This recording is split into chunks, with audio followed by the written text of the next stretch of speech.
Sinilang natin ang katanungan ng ating kaibigan, paano daw malaman ang mga deleted messages o mga deleted secret conversation na video call sa kanyang phone. So kung interesado ka sa ating video, i-click ang palubuton, i-subscribe mo na din ako para personal kong ma-message sa mga ganito nating tutorial. So tara, let's go! Okay, welcome sa ating pagtuturo kaibigan.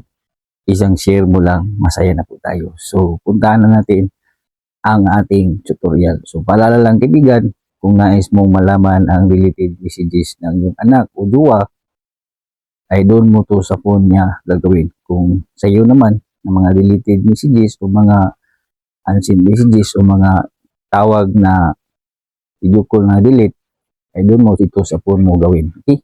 Napin mo lang ang Play Store ng iyong phone.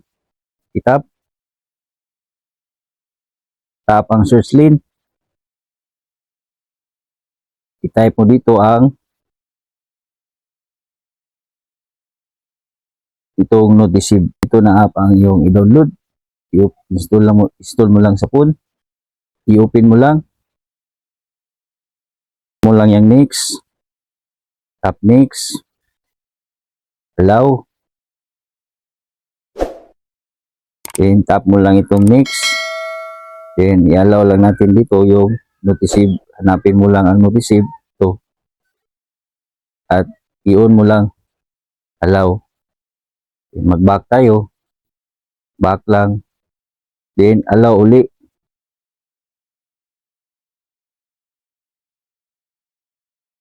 At dito tap mo lang ang next. So pipili lang tayo dito ng apps na kailangan nating malaman ang deleted messages o unsent messages o kaya deleted na video call. Okay, hanapin mo lang ang messages app. Pwede rin pala ito sa Facebook, TikTok, Instagram, at iba pang social media account. Okay, hanapin lang natin ang Messenger. Una, itap natin itong messages, itagilo lang natin. At itong Messenger, itagilo lang natin. Pati yung phone, may katawagan, itagilo lang natin. So, kung may Facebook ka, nais mong malaman ang mga notification niya, ay hanapin mo lang din ang Facebook at itagil on. Next lang.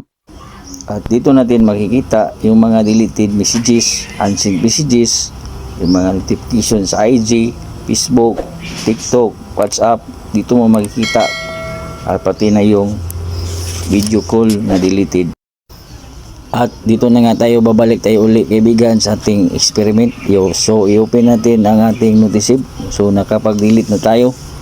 So may tawagan kayo na. So ito yung mga nakalagay na notification kaibigan. Yan. So legit ang app na to kaibigan. So ito yung mga message, deleted message kaya na ginagawa ko.